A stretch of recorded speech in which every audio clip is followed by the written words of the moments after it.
I have the belief from a pretty long career of observation and reflection that there is a definite reason behind the life of every human being. There is a particular purpose. Nature does not produce non-essentials. Nature has not fashioned some persons to succeed and others to fail. Nature has never been extravagant with life. Every living thing fulfills part of a plan. And this plan in the human being has been individualized. Each person is here for a purpose. Now, why are so many not aware of this purpose? I think the answer lies in the fact that the average person is confused by pressures that are artificial. He comes into this life perhaps in the highest degree of his intelligence. As a newborn babe, he is probably wiser than he will ever be again in this life. That perhaps is one of the reasons why so many come weeping into the world. But we also realize that many children have strange and mysterious depths even in infancy. Their little faces seem to bear witness to something more than the obvious. The moment, however, the child is born, it is regarded as a kind of lump of putty. Everybody wants to get their fingers in it. Everyone wants to help this child succeed. And before they get through, they may definitely force the child to become a failure. In an effort to assume that this material world in which we live for a few years is the most important place in the universe, and that to achieve some minor success here is the outstanding distinction to which a human being can attain. The process of fitting the personality into the traditional patterns closes in around the small child. He is told what to believe and how to believe.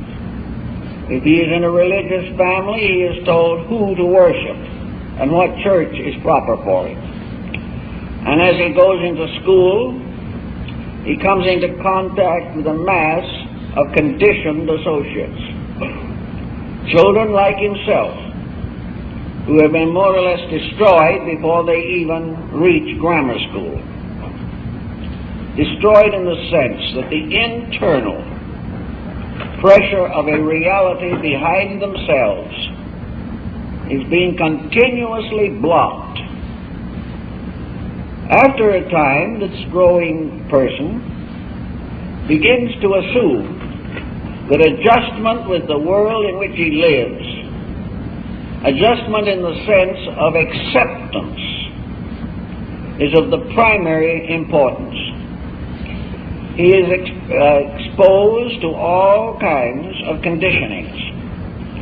Among others, he is taught that he must gradually accumulate an education that will enable him to make a living.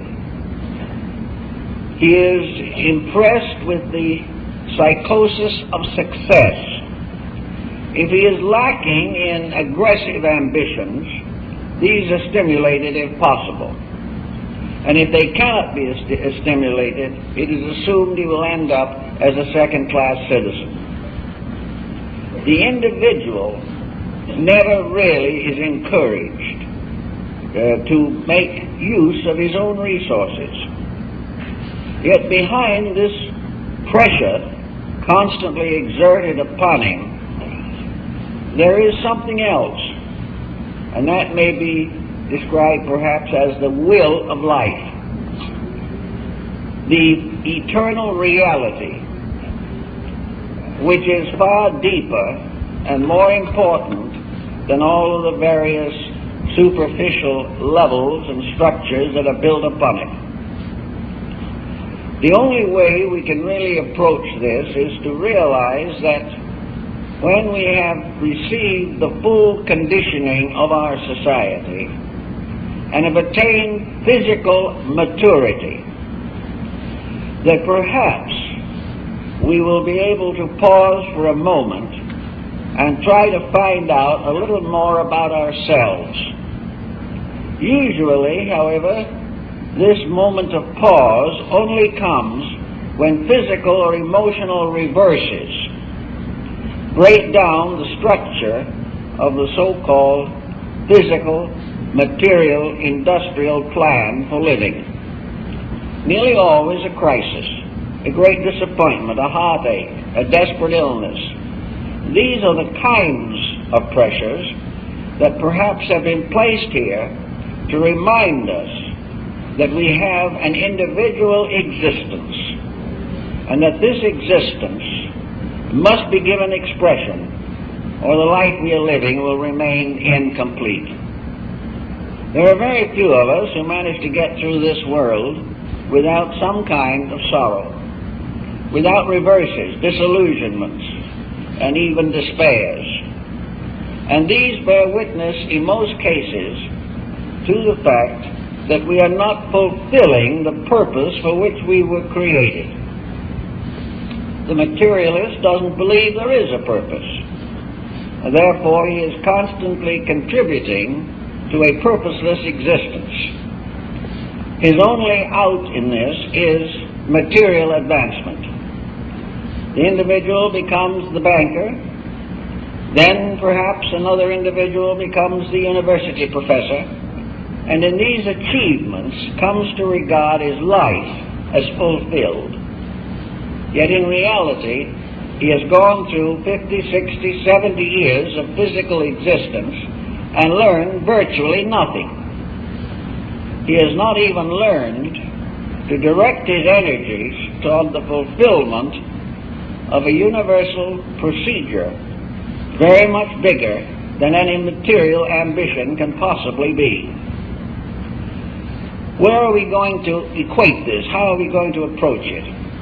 Well, perhaps one way is to study ourselves at any age, whenever the impulse first arises within us. In the midst of all the things we are doing because they appear reasonable or inevitable, sometime we can ask ourselves, what would I really want to do? If conditions permitted to be to make a completely free choice, in what direction would my natural instincts impel me? It may well be that I'm a successful lawyer, but I always wanted to be a sea captain. Another individual always wanted to be a poet, but was never able to get around to doing much more than signing checks. What would the person be if he was able to fulfill the deepest parts of his own life? What would the small, quiet voice inside of him recommend if the pressure of outside over-influence was not there? I think that every living thing from the mineral kingdom on has some kind of an intuitional inner life. And this intuitional inner life impels that living thing, whatever it is, to fulfill the purpose for which it was created.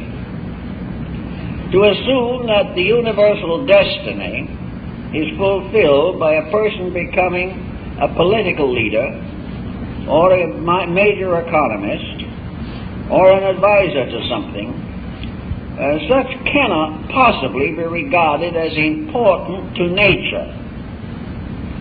Nature, which is a leveler of all things. Nature, which moves behind all the processes that we recognize, certainly is not too much concerned as to whether we have a swimming pool or not. Nature has a job of its own.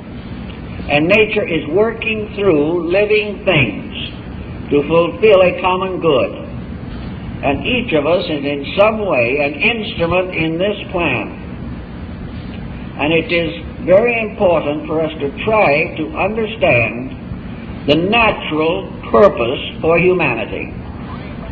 Why was the human being created? Why was the breath of life breathed into him? Why was he given a body such as he has? What was nature's purpose in placing him in an environmental world such as he knows? These questions are overlooked and ignored because they run contrary to our approved policies for conduct. Yet we cannot assume that nature was frustrated by the fall of the Roman Empire, or that the divine plan was overthrown by Adolf Hitler, or Alexander the Great, or Genghis Khan. These are episodes, incidents on the outer surface of human existence. They bear witness to ignorance, and false ambitions, arrogance, tyranny, which are not naturally given to us by deity. The idea that we are a compound of good and bad, with for the most part weakness predominating, is not solid when we contemplate it in terms of nature. Nature has put us together in an extraordinary way. It has created a being that even the greatest scientists cannot yet even estimate. Man is full of wonders. Nature has conspired to produce a miracle and called it humanity. And now the question is, what is this miracle going to produce? What is going to justify the millions of years of physical evolution that lies behind man? What is going to justify the constant unfoldment of faculties and powers? Most of them have been perverted. They have been degraded into instruments of profit. But behind the individual is a creativity that is superior to the uses that have been made of the creative instinct. Back of the individual is a resource infinitely greater than anything he ever uses. Why doesn't he use it? Well, to the most of people, there is not even the realization that it exists. They've lived on the surface of themselves from the beginning and expect to end there. And having had this magnificent fabric bestowed upon them, they depart from this world with very little that they have contributed to the advancement of anything. How then does man get this incredible potential? The answer seems to be only one possible solution, and that is reincarnation. The individual is not here for the first or last time. He is here as part of a chain of embodiments. And the purpose of this chain of embodiments is the enrichment of the inner life of the individual. He has grown up through thousands of years, millions of years perhaps, of adjustment or neo-adjustment with environment. He has gradually come nearer and nearer to becoming able to use rather than abuse the circumstances that exist around him. Now, in this long procedure of rebirths, the individual has gradually matured a personal entity, an individuality. This individuality is based upon the accumulated wisdom, the accumulated experience, and to a large measure also, the accumulated wisdom which has come to him. This accumulation has resulted in a great generalization of abilities which we overlook. It does not follow that an individual like Stradivarius was a violin maker since the dawn of time, because back a little ways there were not any violins. But he was developing talents, abilities, which gradually came together to provide him with a kind of genius. And this genius to the Greeks was not a quality but a being, the genius in us. This genius is a composite subconscious, subjective record of the totality of our experience. It does not necessarily represent a continuity, because in many instances the life of the individual is violently changed. But it is always a record of a relationship between the individual and his environment. It began perhaps in the Stone Age or earlier, but it was always a struggle on the part of the individual to attain security in a hazardous environment. We are still struggling for the same thing. But unfortunately, we are not making use of the accumulated resource of previous experience. Because it is not consciously remembered, it is ignored. And we have no way of explaining the various intuitions, hunches, feelings, pressures that do arise within ourselves. These pressures divide naturally into a number of levels. On one level, these pressures are simply the perpetuation of mistakes, which continue to pound us and annoy us until they are corrected. Another level of these pressures is imagination, intuition, the individual becoming inwardly aware of values greater than the commonplace. Most of our great teachers in philosophy and religion, the great idealists, the great sociologists, the utopians, all these people are born with a strong summation within themselves of what they have gone through in the past, why it was not sufficient, and how in the present embodiment they can make use of that which has gone before. Physically, we can say we build upon history, but there is another kind of history. Records within ourselves, records within the flesh, the bone, the nerve, the artery, the glands, pressures within ourselves that bear witness to ages of conditioning. Now, it is not at all seemly that all this record, this internal achievement pattern, should be completely wasted. The fact that we do not consciously remember it is largely due to the fact that we have been taught not to consciously remember it by our environment. Some small child who precociously exhibits genius is a cause of joy to some and a cause of problems to others. We know that such things happen. We know there are people born in this world to play the piano. We know there are people who are born to paint or to write good poetry. We know there's some here that are born for sciences and philosophies, and others are, by pressure within themselves, inevitably drawn to religion. These attractions do not arise from the superficial relationships of life. We know definitely that a great variety of so-called talents come into life with us. We tried to solve all this with the law of heredity, and it did not work. We find that there is no physical heredity consistent enough to explain the peculiar genius of individuals. Many very famous and important creators have come from environments in which there was no background in any way comparable to what was attained. And again, these very geniuses very often do not transmit their skills or their abilities to progeny.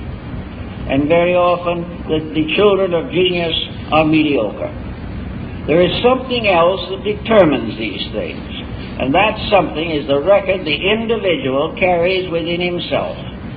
He doesn't have the details, but he does have a balance sheet which he brings with him, in which the assets and liabilities, the credits and debits, produce a peculiar type of internal integration.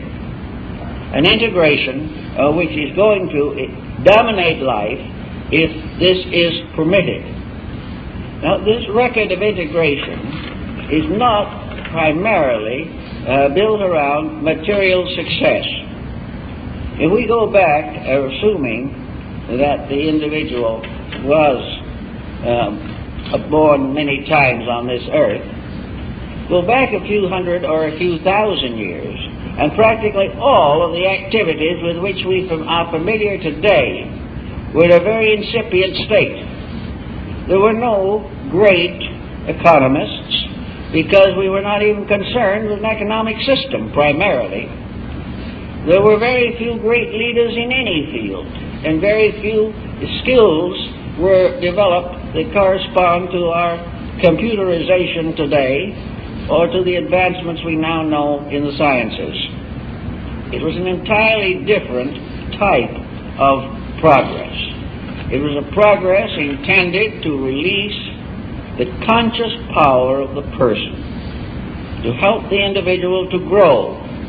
For growth is nothing more or less than the unfoldment and revelation of potential. Growth is, in truth, the individual becoming slowly but inevitably that which he was destined to be in the beginning.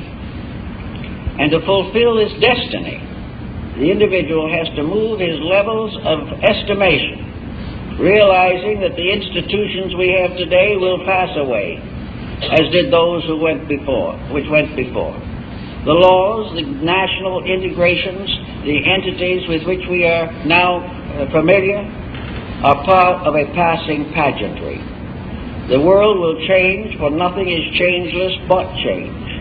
And much of the experience that we gain today in various arts and sciences will be of comparatively little use in a different type of social integration. But the experiences of growing, the experiences of gradually unfolding inner verities through transient physical manifestations, these experiences continue to accumulate. So we must finally, it seems, come to the original idea of nature, natural law and divine law, that the human being was created in the first place to amount to something, and that something is not to be judged in terms of the physical, mechanical, materialistic objectives to which we are addicted today. What we are really here for is part of the whole growth program of the universe itself. And every step that we take is, for instance, related to certain values within ourselves. One of these values is integrity. Now, integrity is something that naturally would express itself in the lives of most people. But integrity is gradually undermined by compromise. The individual, trying to avoid an unpleasant experience, departs from honesty. Or in order to advance his material estate, he corrupts his own morality. Or through weakness of appetites, he again compromises his personal virtues. Therefore, we have forever a struggle between integrity and compromise. Now, this struggle can go on anywhere. It can go on in a cave. It can go on in an ancient classical culture. It can go on today, and does go on, in the highly economized, mechanized civilization we know. It still remains inevitably part of human character to do it well or to compromise. But compromise is more pressureful where the advantages of compromise appear to be more desirable. But the entire story of man's morality and ethics goes back to the problem of compromise.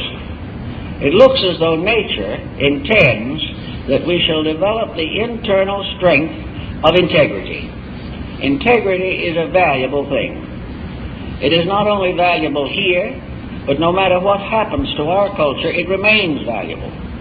And what happens to us after we depart from here, integrity is one of the most important and required factors of evolution and progress. So all through thousands of years, we may have been trying to find integrity. Some people started looking for it at a very early age in the history of society. Others even begin to struggle for it only in the middle years of the present embodiment. But always nature demands it. nature must gradually prove to us that integrity alone fulfills natural requirement. Here we have a world that could be a rather beautiful place with many opportunities. Most of the good has been compromised through lack of integrity. Life after life, the private citizen has suffered from the dishonesty of his associates and has compromised his life by his own dishonesty. On and on this goes, and will go probably for quite a time. But each person is able to break that pattern when he realizes that it is important to do so.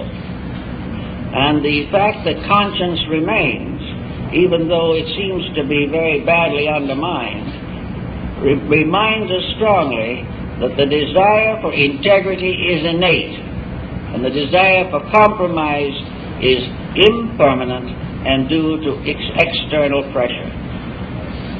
Another factor that is important in the pattern of things is the emotional pressure of life. Actually, the divine plan calls for a beautiful world. It calls for a world in which people are happy, useful, and able to achieve emotional fulfillment through the proper expression of affection, friendship, cooperation, and integrity. But most people do not achieve this. They have moved the entire emotional world down into the gratification of physical appetites of one kind or another, only to discover in the end that these appetites cannot be satisfied, and that no matter what we do or how we try to achieve happiness from the outside and through the fulfillment of appetites, we remain miserable. This record is so long and so well established that it's a wonder that it has not received scientific recognition. But the fact is that the individual who tries to be happy is miserable, but the individual who tries to be right comes nearer to happiness than any other mortal can come. We have many such basic characteristics. One of these, which I think is very basic, is friendship. Most people are by instinct friendly, but by experience they have become cautious and disillusioned. Friendship is no longer a simple acceptance of the inevitable relationships of life. Actually, friendship is the basis of all cooperation in nature. Friendship is the emotion that could end war, end poverty, break down the barriers of isolation, and correct most of the neurotic pressures of the individual. But by false conditioning, the natural desire toward friendliness has been blocked. The individual has been exploited, therefore he will not give his friendship without reservation. Yet within him he wants it. Now if each of us, or even one of us, wants the basic experience of friendship, it is also true that every human being has this same basic emotion, for these pressures come with life energy itself. The energy which supports the human being is not merely a physical energy, it is a moral energy. It not only rejoices in accuracy, it rejoices in beauty. And it has discovered that accuracy and beauty are the same thing. That every relation that is constructive and normal is beautiful. And every relationship that is not beautiful or has been perverted is abnormal. But the individual does not really understand how to face into this, how to work toward the revelation of the integrities in himself. There where we come into the various disciplines that have been adapted from time immemorial, in an effort to help the person to rediscover himself, or reaffirm his own actual place in the universal plan of infinite benevolence.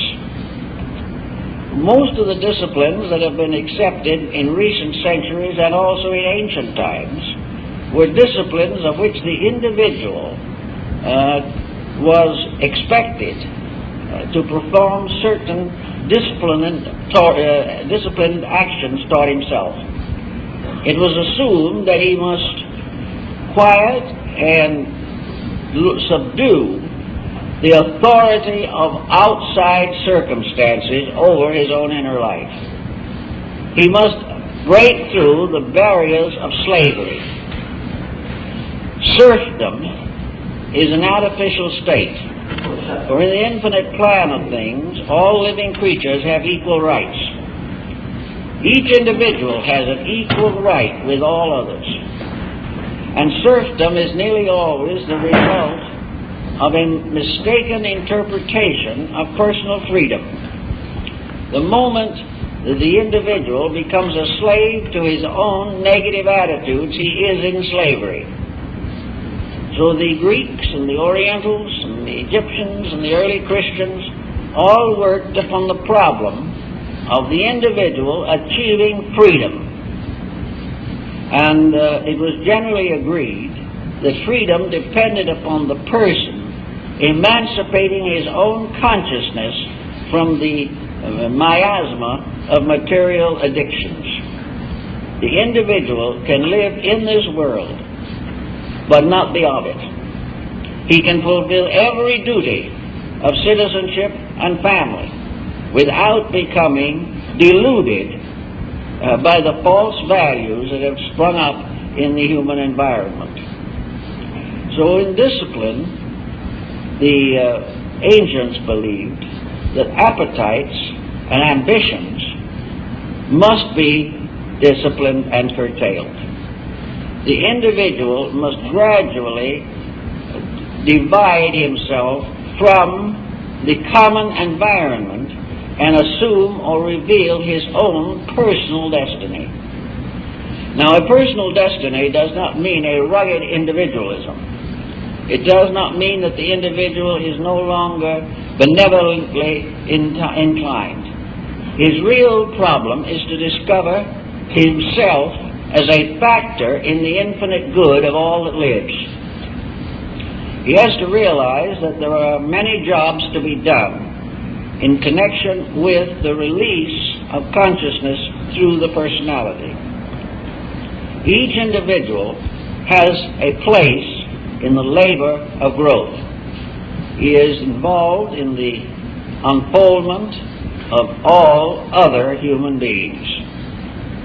This is because we accept that the plan for things was correct, that the divine purpose is real, and that there is no possible way of changing the basic requirements of living. We can change our false interpretations of them with every passing day, but the truth remains that we are here to grow and to serve. And it is important and inevitable that this gradually comes to our attention.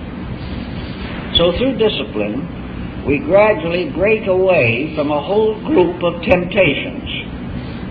We begin to recognize the true relationship between the life within us, which is eternal, and the life around us, which is temporal and impermanent.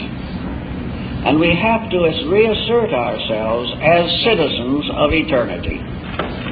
We have to recognize the unbroken chain of circumstances which brought us to where we are, and how this unbroken chain will continue in the future until it brings us where we should be. And this there is no way of avoiding. So instead of trying to avoid it, it is far better to move with it. It is a means by which we capitalize the basic assets which we have and begin to give emphasis more and more upon the unfoldment of potential.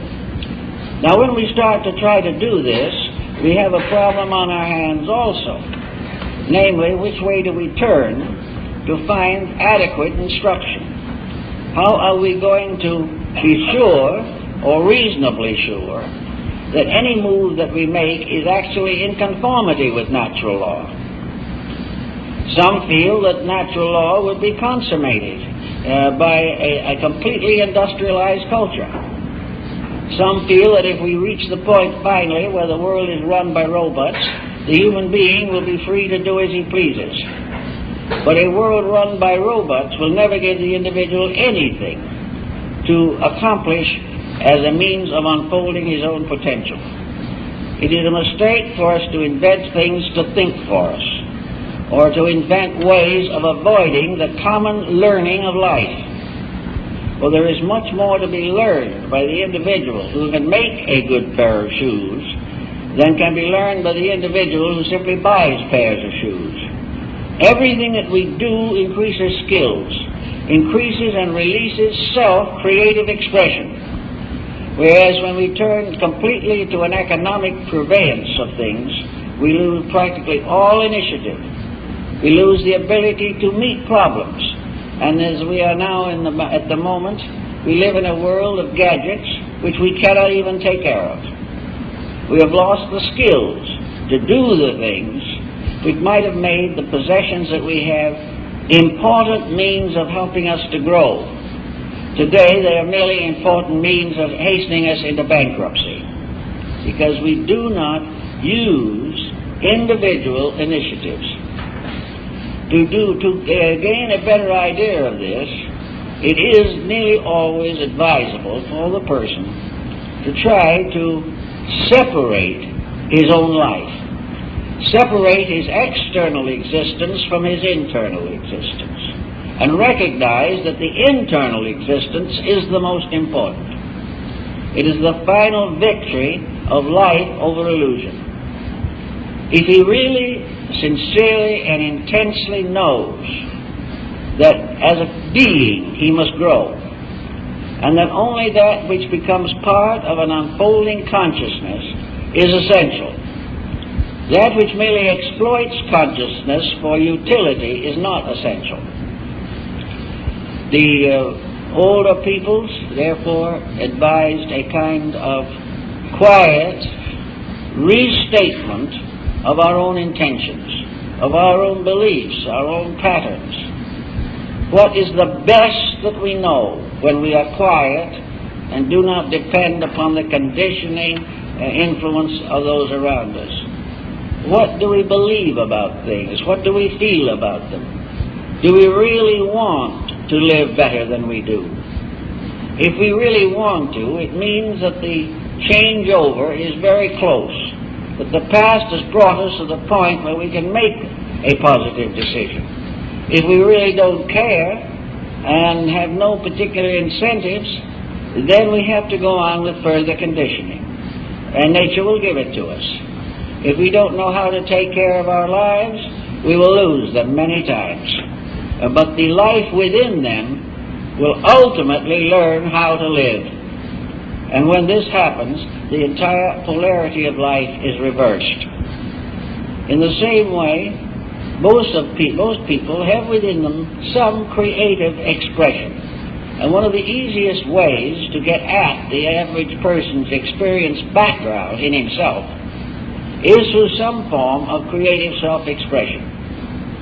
I know many people who have wanted to express themselves, but they have either lacked the courage or have not felt they could devote the time, or else regard the investment as unprofitable. But somewhere along the line, creativity must break through. It broke through Grandma Moses when she was 100 years old, but it came. Now, there's no real reason why it has to be achieved only by centenarians. It can be achieved at the moment that a creative impulse takes precedence over some form of an economic pressure. If the individual wants to express, he opens the door between himself as a person and the source of himself as an eternal entity. So the problem of bringing out some creative, constructive manifestation is a means of producing what we might almost call maturity in the life of the individual. The person who realizes that they wish to become a nurse is becoming a servant of something. Now, sometimes the leaning to become a nurse is impelled only by good wages. This is not the answer. If the economic purpose is dominant, the individual is not creative.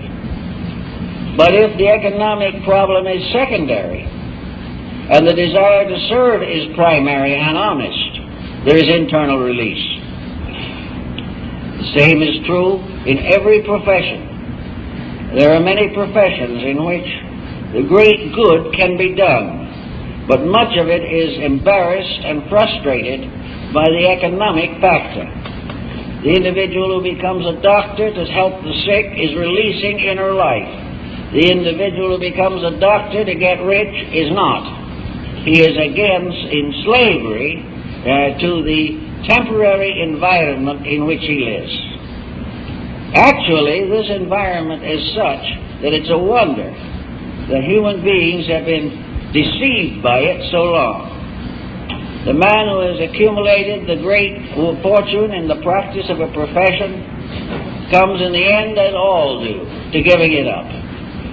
He cannot take it with him. It has no permanent value. And in many instances he shudders at the thought of leaving it to his descendants. So what does he do? He leaves it to an institution, simply because he has no way of taking it with him and doesn't know what to do with it. And a person who devotes his life to the creation of this dilemma has overlooked something. He has overlooked the fact that all material existence has its place. The workman is worthy of his hire. But he is not here simply to accumulate wealth at the expense of his neighbors. He is here to serve. The motto of the Prince of Wales, Ich dien, I serve, were the same words that were spoken in Wagner's opera of Parzival when Coonry, falling at the foot of the Grail to die, says, I serve. Service is one of the great answers. And service comes in that same ray that goes into our souls to make us real. So service is the motive. If he only serves from some secondary motive, giving a day to some hospital or something of that kind because it's done, this is not the answer. The instinct to serve is a spiritual truth within man. And it comes out in the most unusual ways. There are many cases where a perfect stranger has given his life to save another one who is in great danger. No unknown reason. He didn't have to do it.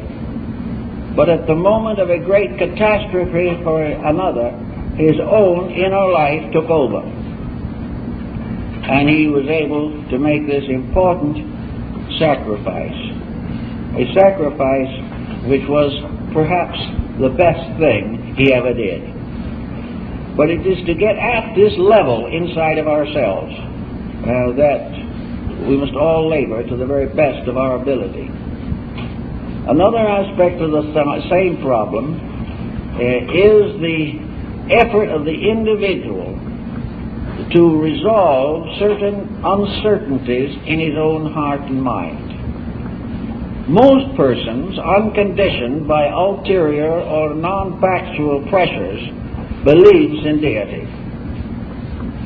Even those who may consciously and intellectually deny it because of the sophistication of their environment, still in their heart and soul believe. They believe there is a divine providence. They believe that there is a deity at the source of life. And for most who believe this, there is also a belief that this deity is operating through humanity on the level of human beings, and that the power of this deity is centered in the heart of every creature that has the physical structure to have this occur. And in other forms of life, this deity is present very often in the magnetic field because there is not enough organization for it to enter in and dominate. But everything in the world is dominated by this divine being. It is the power of life in us Without it, we cannot breathe, and without using it, we cannot live correctly. It is this problem of getting at what life wants of us, instead of the eternal cry of what do we want from life. Our wants are limitless, but the wants of life itself are few. And the most important want or desire of life is to express its own purpose. And its own purpose is the highest purpose that any human being can conceive of. So we have the right to gradually work towards the recognition of a purposeful background for ourselves. We are here to prove that we are growing. We are not here to make all the mistakes we made over a period of 100,000 years. We are not here because we died on the battlefield of Troy. We are not here because we fought the great war of the Mahabharata. We are here because it is assumed that from previous lives we have learned something, and therefore are capable of living above the level of previous existences. Yet in our general appearance as we go along through, it does not seem that humanity has learned this. It does not seem that we are really aware that it is not foreordained and predestined that we make the same mistakes we always made. In a sense, to make a mistake is a rare individual privilege that we can't afford. But actually, we keep on making the mistakes. And why? Well, look into ourselves. I know a great many people who are quite nominally religious. They believe in religion. They believe in God. They worship their various saints and sages with real devotion. But when temptation comes along, they fall. The one told me once that God would have to overlook a few of these idiosyncrasies. It might be that if God sat on a throne in the heavens, he wouldn't notice some of them. But unfortunately, God is inside of us. It is a divine principle that knows everything about us, while we know nothing about it. So there is no avoiding. The damage is done to the psychic integration. The damage is done to the development of internal character. The compromises that we make are scar tissue in our soul fabric.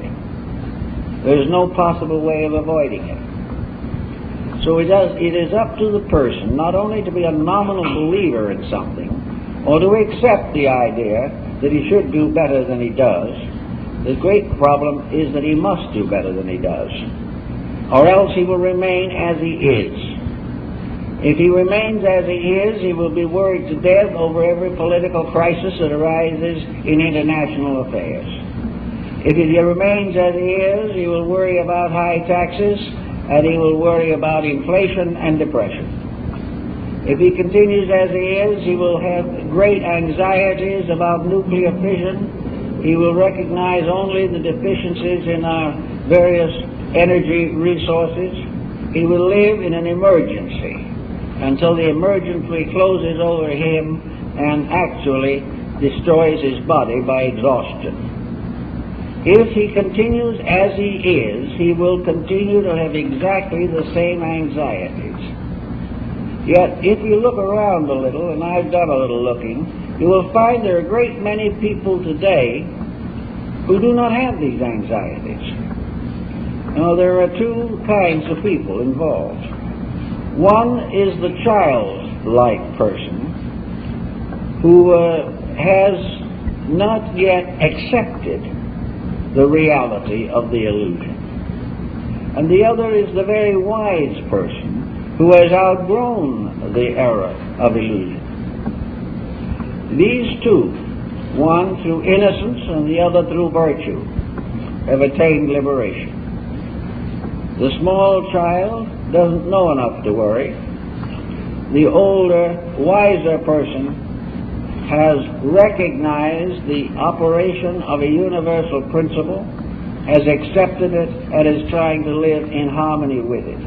fully aware that nothing that is real can ever be destroyed, and that nothing that is unreal can ever be preserved.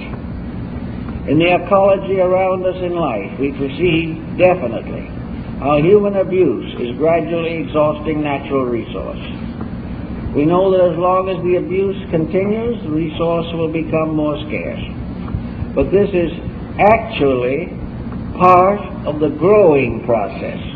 To discover these things, to accept them, to know they are true, and to live according to them is what we are here to accomplish. And the more that we accomplish in this way, the more we adjust to a larger vision of life. In a comparatively short time, we will depart from this uncertainty, and for a time at least, be no longer directly associated with the causes of our anxieties. But if we haven't solved them, we will be born again as people with anxieties. We might live in a completely utopian sphere at that time and be just as miserable as we are now.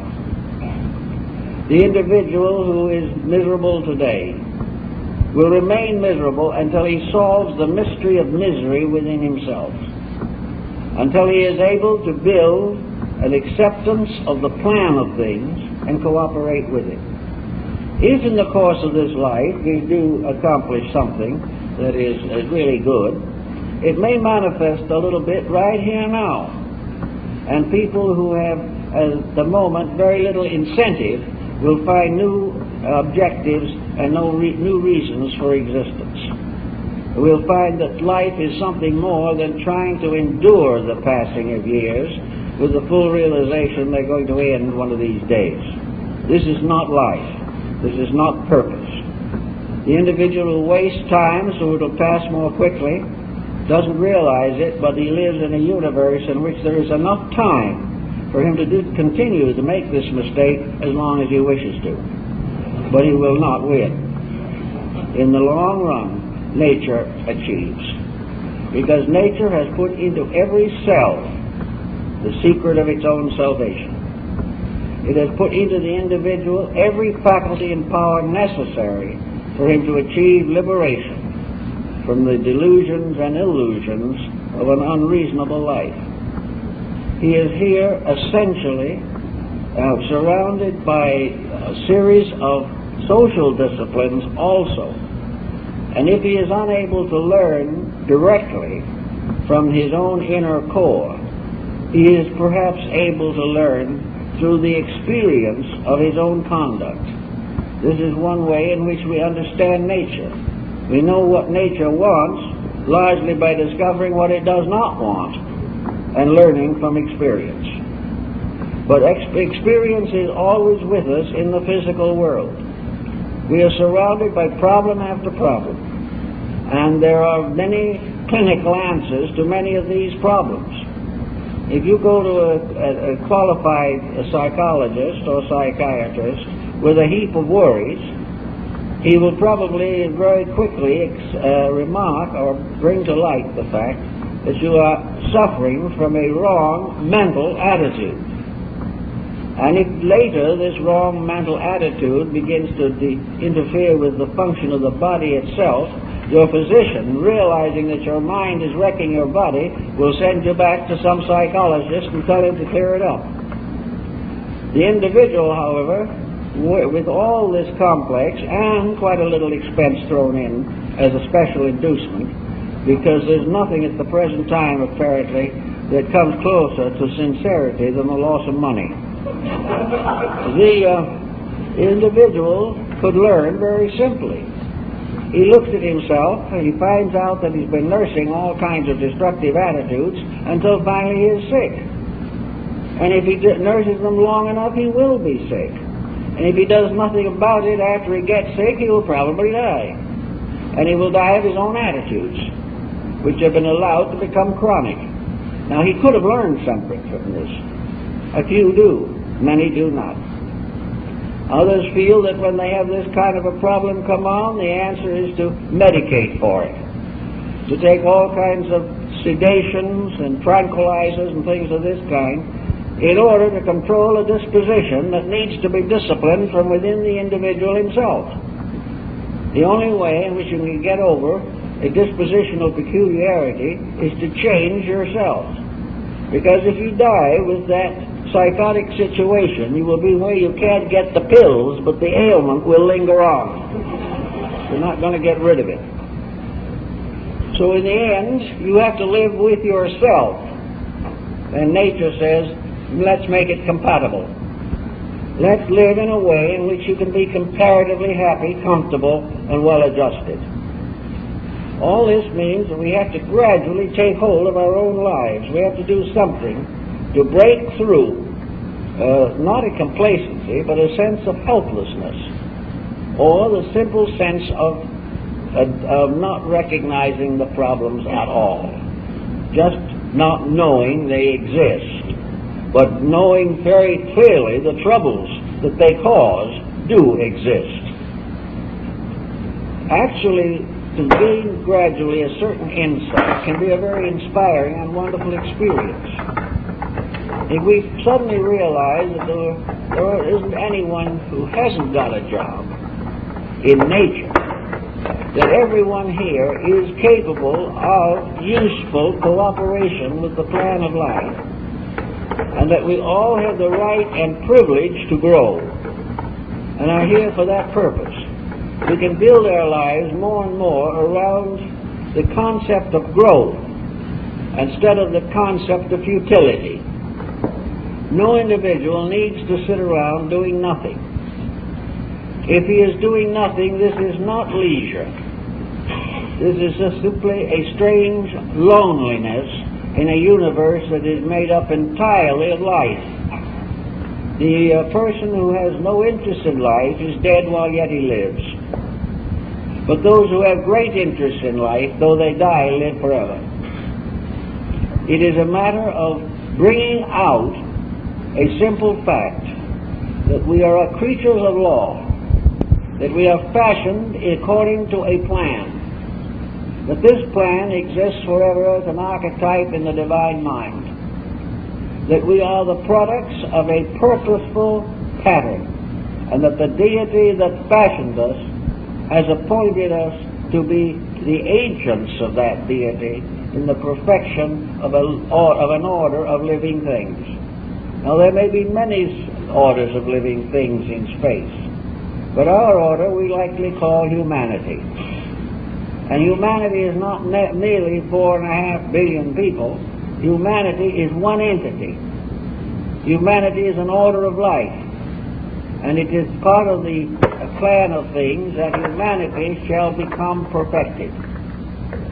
That everything that was implanted in humanity as a potential, as a beneficial power given by deity, shall be brought forth to fruition. That it shall bear fruit according to its kind. And that from this gradual cooperation, this gradual mingling of purposes and motives on a constructive level, humanity as an entity, as a simple being, collective, will come into its inheritance. That it will fulfill the purpose for itself. When this occurs, then the entities that are here will have cooperated and will have graduated from this particular grade in the school of creation. Humanity may be in the first year of high school, or it may be the post-kindergarten. But whichever it is, we graduate when we outgrow that particular type of condition. And we outgrow it only by mastering it. We can never outgrow it by voting it out or trying to evade it. No government can take care of people who cannot take care of themselves.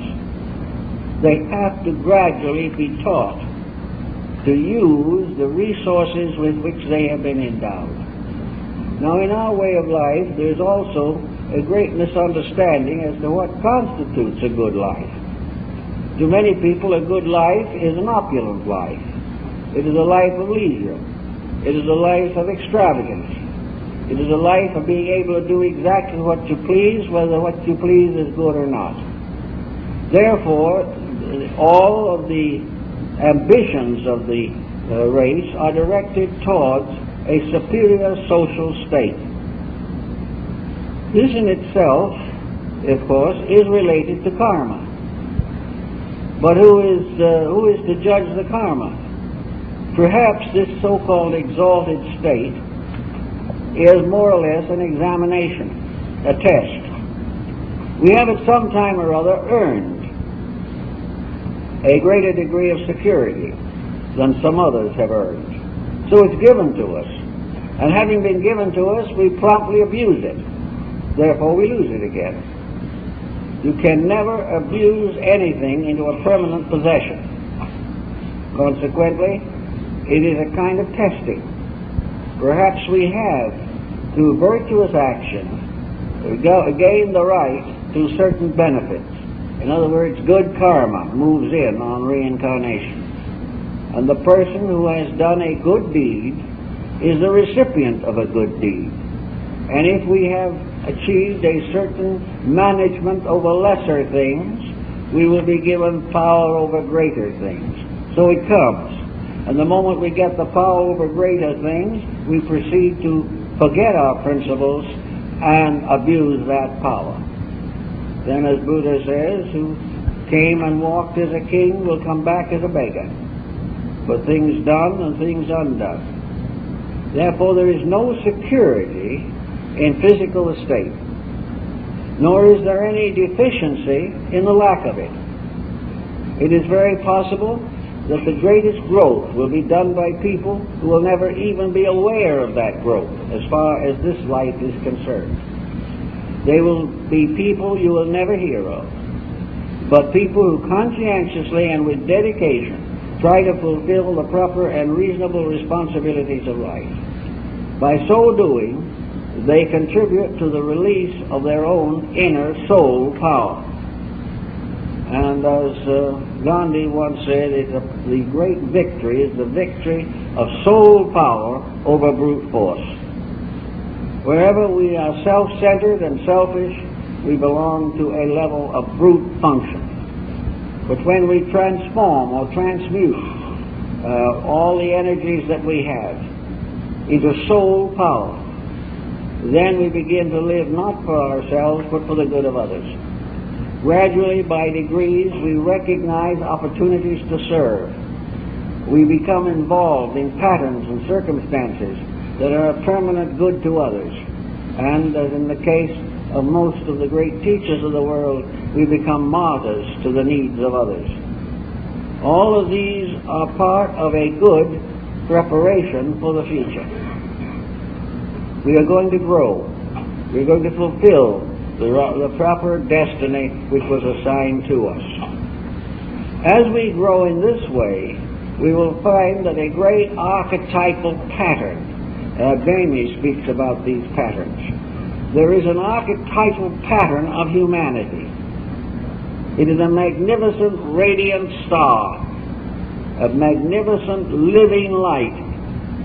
And what the human being is attempting to do with all others of his kind is to fulfill this archetype, to bring it into perfect incarnation in the structure of humanity itself.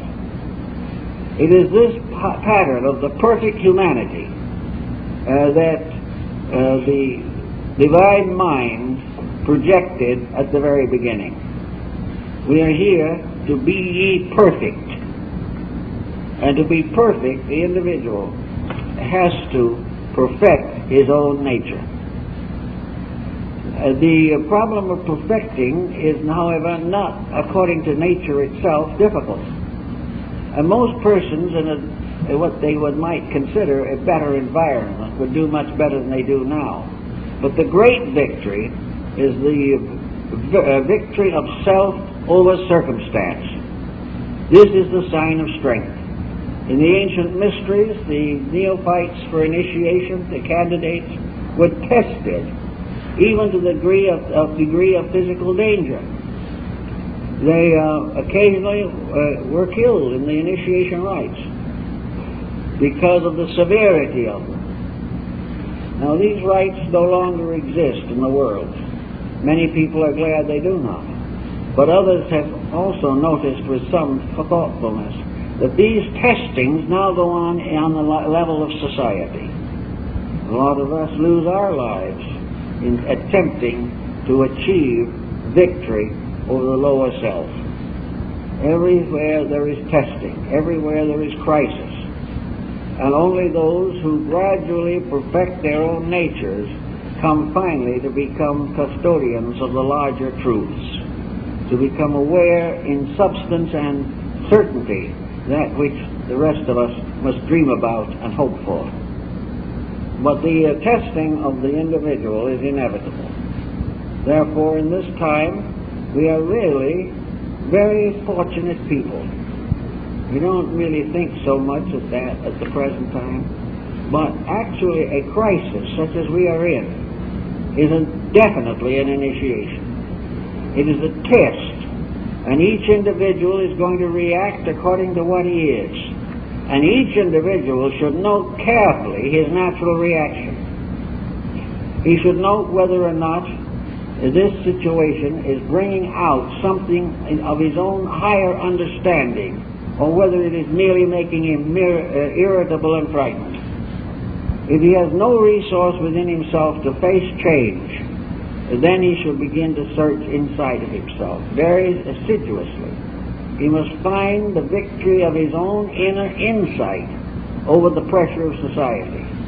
If enough people do this, of course, the social problem would be solved.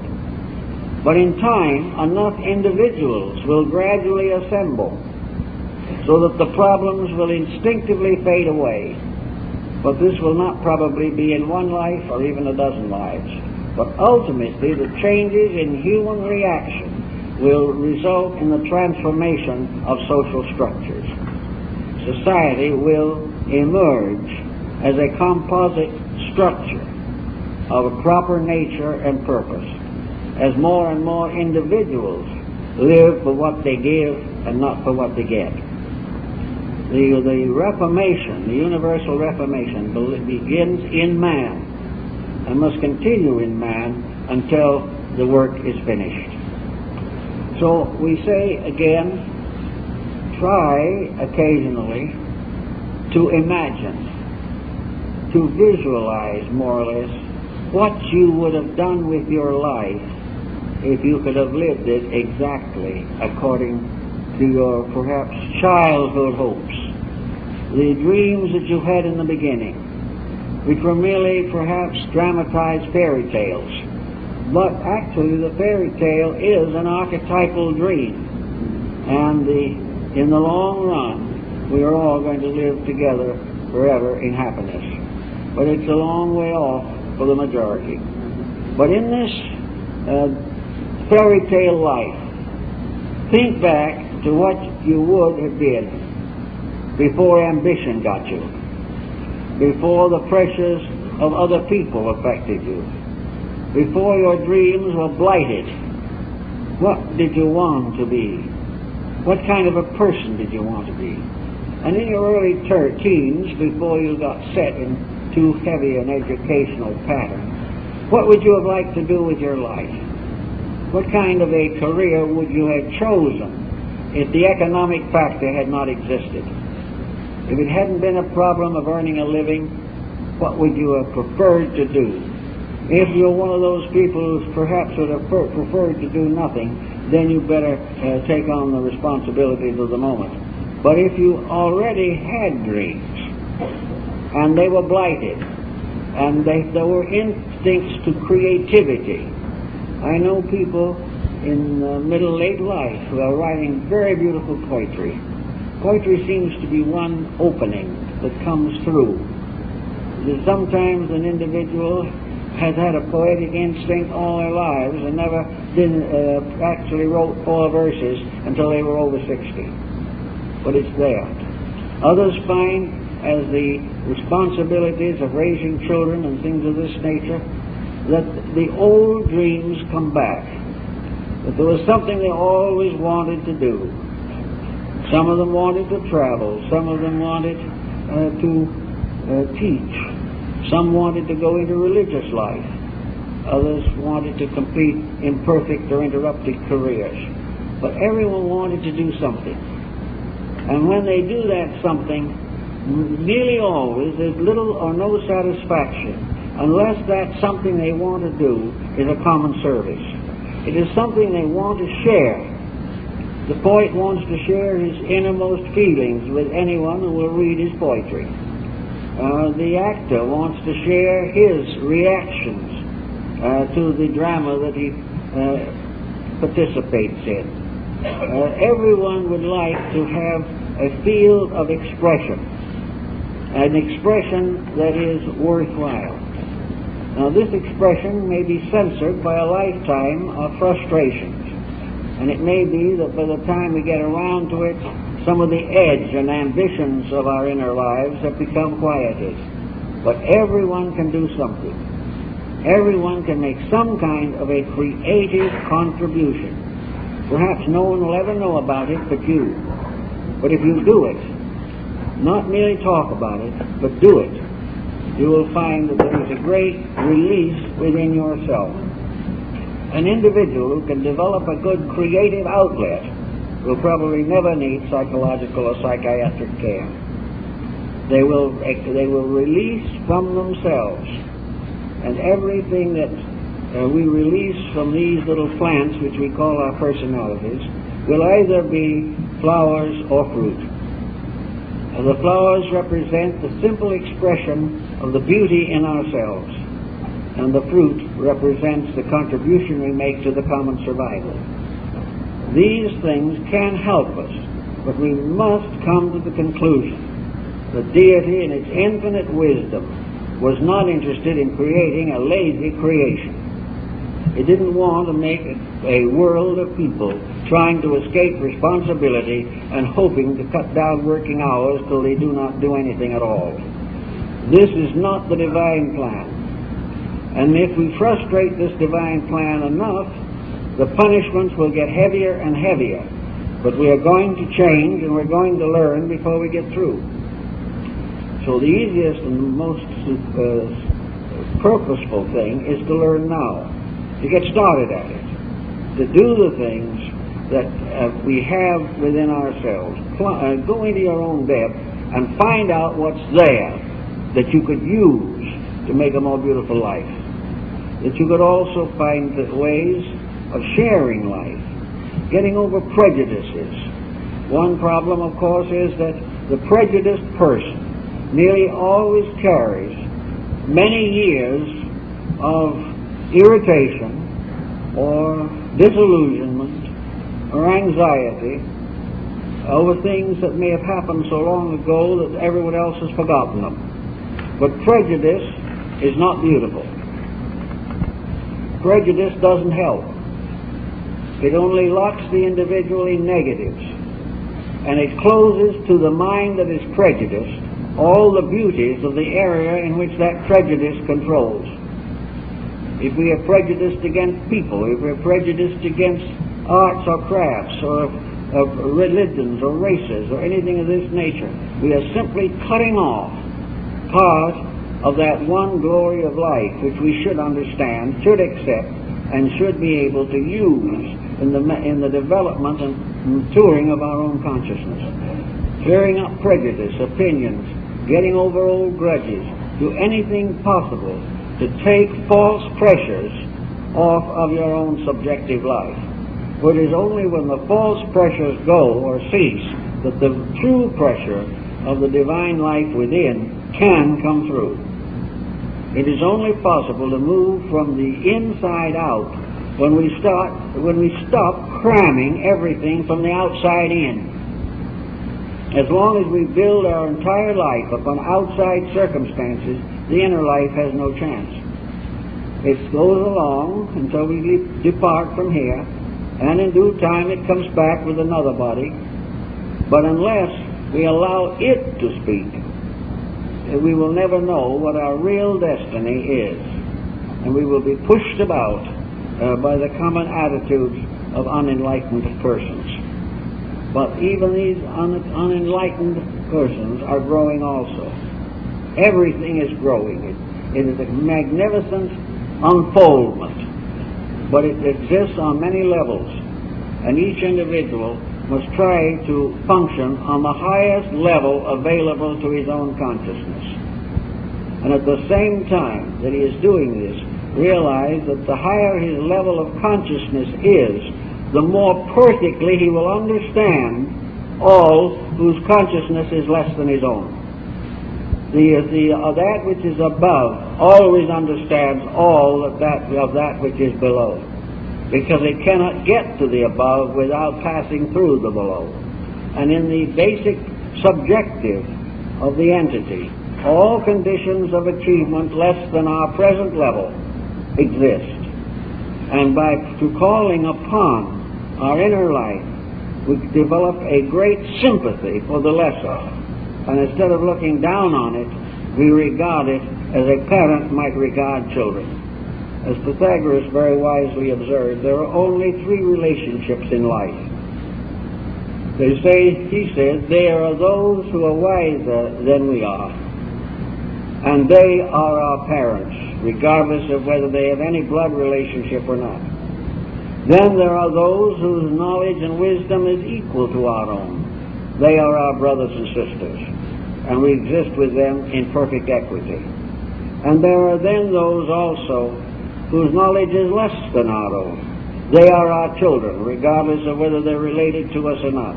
They are our children, and we shall instruct them. So there are no other relations in life. And the individual who has the proper outlook or in-look upon life will realize that it is one very beautiful picture, a wonderful, sensitive, sympathetic situation in which we are all bound together by the strongest possible ties and separated by the weakest possible separative factors. As we gain more understanding and sympathy for this, I think we will find more of our place in the plan and how to cooperate with the divine purpose. Well, I guess that's all for this morning.